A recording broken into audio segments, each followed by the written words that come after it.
Welcome to Work in Progress, Conversations with Creators. I'm your host, Logan Roy Speitman. I'm very excited to have with me on today's episode, Macy Gray, the Grammy Award-winning recording artist who's celebrating the 25th anniversary of her debut album. She's going to be here in Albuquerque in August, and we had a great conversation. I hope that you enjoy. If you enjoy our podcast, please like and subscribe and consider becoming a digital subscriber to the Albuquerque Journal to help us bring you more content like this. You can find this episode and all of our podcasts on the Albuquerque Journal website, abqjournal.com, as well as YouTube, iTunes, and Spotify. See the show notes for a discount code on a digital subscription. Thank you for supporting the Albuquerque Journal, New Mexico's leading news. Hello, Macy Gray. Thank you so much for being here. Hi there. How are you?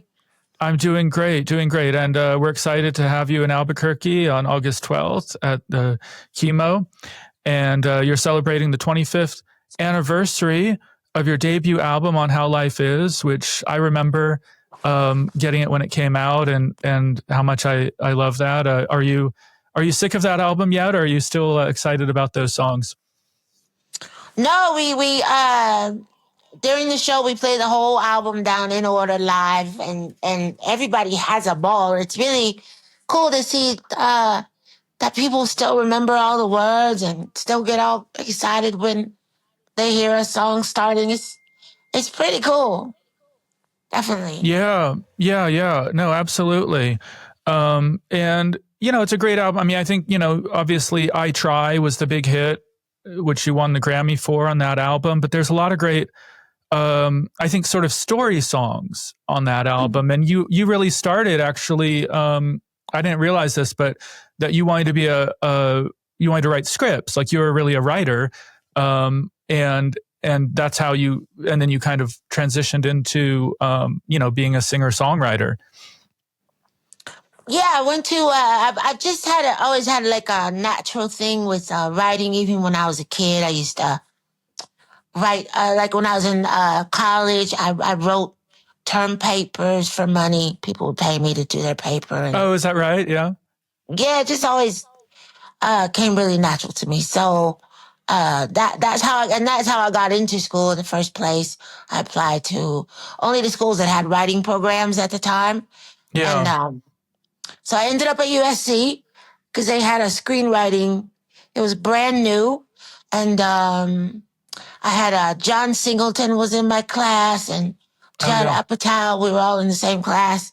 And so, yeah, I thought that's what I was going to do, but I wasn't very good at it. I'll be honest with you. I wasn't really good at like the assignments and stuff they gave us in college. Like I thought I was a good writer until I got those assignments. Well, you're a good songwriter, What's the difference between writing a screenplay and writing a song? Well, it did teach me structure, beginning, middle, and end, which is really people don't talk about it enough in music, but it's so important to a song to tell a story and to have it. What's the word? To have it, give it a beginning and then it ends somewhere for you. Like you have a resolve, like you can have an exhale. You know what I mean? Yeah. So I learned that in screenwriting. But in screenwriting, you have to do that with 120 pages or so. And then songwriting, you got verse, chorus, bridge, and you're done, You can write it in 5 minutes. So I think that was my problem, was the lack of patience and stuff like that. Yeah. No, I can identify with that because I have ADHD, and at one point I wanted to be a novelist, and I think maybe it's not for me.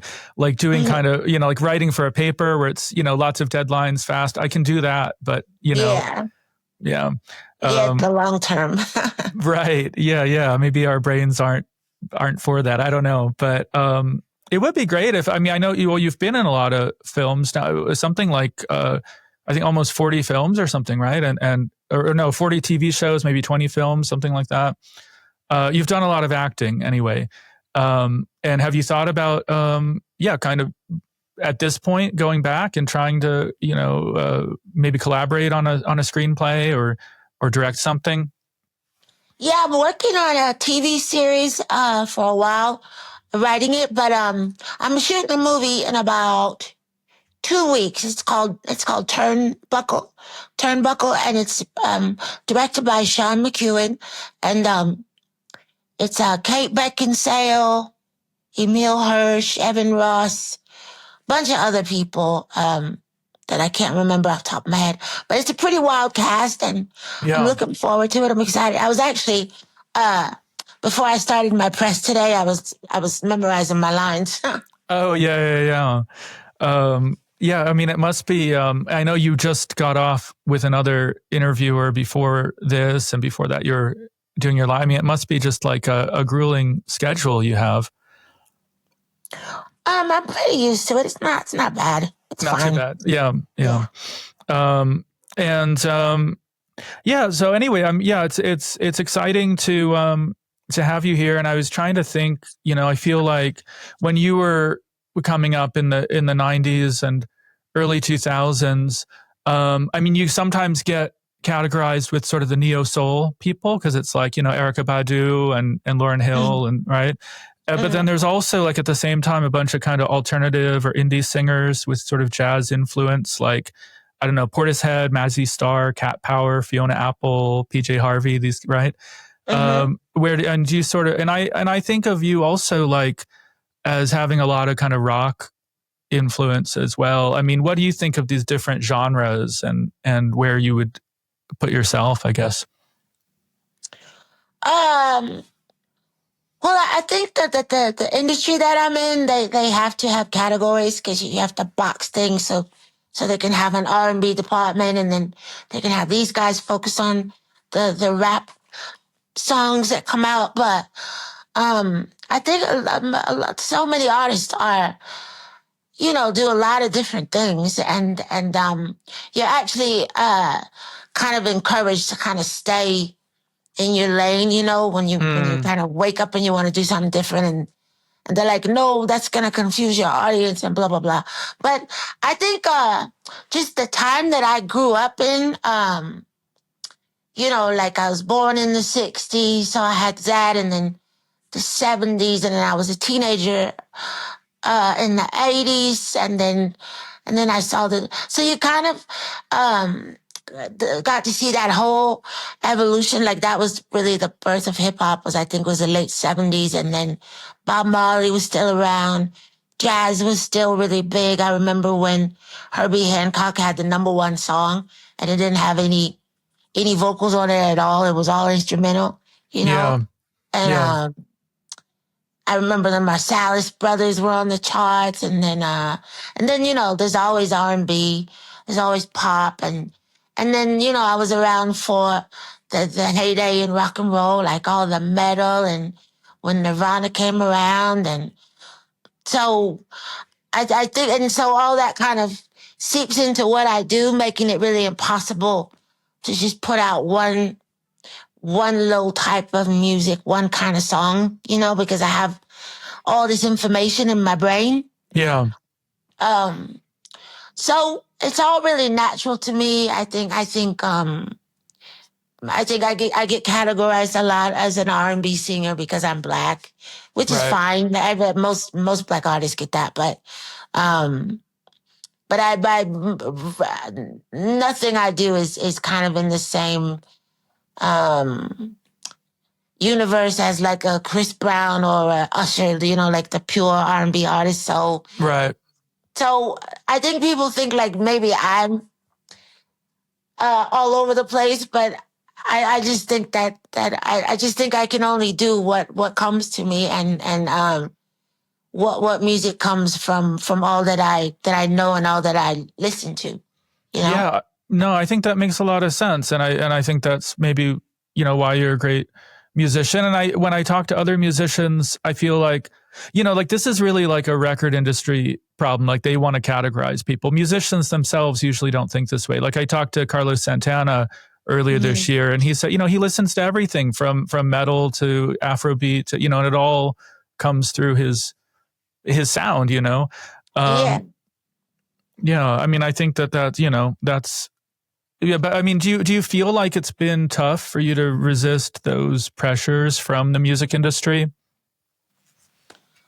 Um, well, what happens in the record business is it's run by people, right? They're not like, I mean, I guess one day it's going to be all robots, but for now, it's just people, you know? So, and the kind of, I think what most people don't understand is that, there's this whole process of getting your label in your corner, right? Because, so say they sign, I think on the average label sign about 100 to 200 acts every year, right? So it's impossible for them to get behind 200 acts. So Right. for their budgets, they usually pick 5 out of those to really, pour on the money hose and take them to radio and go all out, right? So that's really the trick, is to be one of those 5. And if you kind of go off on your own road and make the kind of album you want, and if they're not excited about it, it's just hard to get the support that you're gonna need to put it out. Unless you find somebody in the building who just loves it and can't stop thinking about it. It's really hard to get it off the ground, unless of course you spend your own money. So, and you can't really spend your own money because the label owns the record. You know what I mean? Right. So it's kind of this weird, like low tricky spot every artist gets put in. But at the same time, I just don't know how I would make music that wasn't coming from my heart, or wasn't pure, or wasn't something that I was excited about too. You know what I mean? So it goes both ways. Yeah. And you've done a lot of interesting things over the years. I mean, one of my favorite things you did was in 2012 when you covered an entire Stevie Wonder album, right? Talking Book. Oh, thanks. and I think it's really beautiful. And I could imagine, I mean, I don't know what your label thought about that when you pitched the idea.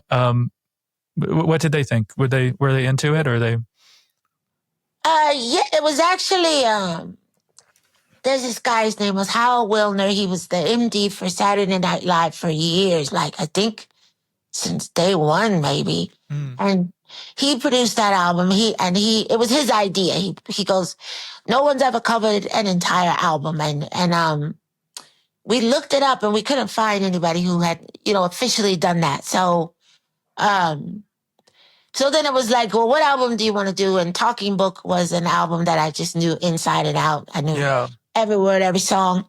And so we went with that one, Yeah. And I mean, I assume you met Stevie Wonder. I don't know. Are you friends? Have you Yeah, I know Stevie pretty well. Yeah. Yeah, everybody knows him. What was that like? Because I mean, in the beginning, he was someone you really looked up to, and now, I mean, you know each other, and but yeah, what was it like, kind of getting to know him? It's pretty wild. He's a dude. Like, he'll just, you sit and you have just normal conversations with him. He's very flirtatious. He likes to flirt. Like, if you're a girl, that's the first thing that's gonna happen. And then his whole music thing is very real. Yeah. He goes to people's. He'll know you're in the studio, and he'll stop by and he'll play. He still writes. I don't know how to say. I mean, like, if you met him, you would be his friend. He's just like, he's like the coolest guy in the world. Yeah. Just like a really generous spirit, I guess. Yeah, but he's Stevie Wonder. He's it's hard to be. He's not completely normal or totally humble, but he's an extraordinary guy, and he's written some of the best songs that we've ever heard, and so all that comes along with it. Yeah. He's just a good guy. Yeah. Yeah. Let's see. So, in 2023, you came out with the album The Reset, which is also, I think, a masterpiece. And this is sort of, coming off the heels of, like, what they say, America's racial reckoning and the Black Lives Matter protests that were happening. And you talk about police brutality in that album. Now, I think that was kind of underappreciated, but great great album. Thank you.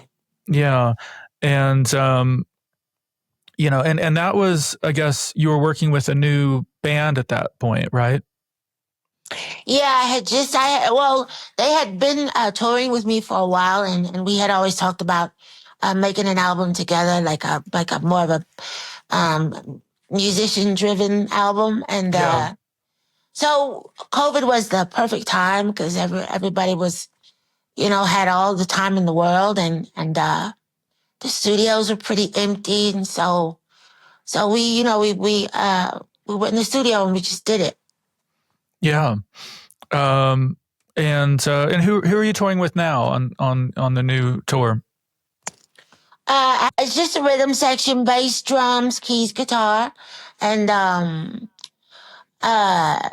it's like I like jazz show. Like, the thing about jazz is that when they put on a show, a jazz artist, there's no bells and whistles. Like, they barely do anything with the lights. It's just the music. There's no dancers come out. Nobody flies over the audience. It's just, and you kind of can't take your eyes off of it. So I wanted to create that, but with my music. So it's but I sold out. We do have a video show. Like, we do have tons of visuals. Yeah. But the vibe of the band is very like musician. Like, they're a great band. We have a ball. Everybody's singing and dancing and screaming and sweating. It's like a proper show. It's like a great night out. That sounds amazing, and I like I mean, I've heard you do different arrangements of some of your songs that are a little more spare, more jazz oriented. I think it really suits your voice, and it's beautiful. And yeah, so whatever you're doing, I think it'll be exciting interpretations of the songs. Absolutely. You're not trying to sound just like you sounded on the album. Oh, at the show? Yeah. No, my voice is a million miles from where it was 25 years ago. I'm a lot more seasoned and a lot more technical. Like, I studied and I got coached, and I still see my coach. So I said my voice is a lot better, thank God. But we do play the album pretty much how it is, but it's live. There's a different kind of energy. Right. I heard that you were taking opera like classical singing lessons. Is that right? Yeah, I've been taking opera. Just it's a different kind of focus, different kind of approach, and I wanted to check it out and see if I incorporated it in what I do, what would happen. Yeah, and how's that been going?